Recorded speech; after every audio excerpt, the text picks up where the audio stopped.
Natagpuan ang bangkay ng isang babae na palutang-lutang sa dagat na sakop ng Tacloban City.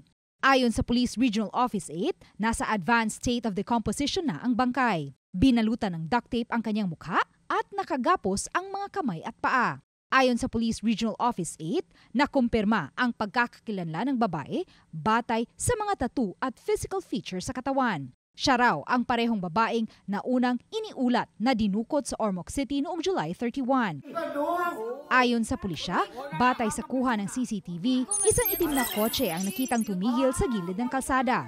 Ilang tao ang naglabasan mula sa kotse at pinagtulungang isakay roon ang babae. Sabi ng pulisya, nakita ang kotse na papunta sa direksyon ng Canangal, Leyte. Batay sa ulat ng Reuters, ang biktima ay isang single mother, dating kinoronahan bilang Miss Matag-ob.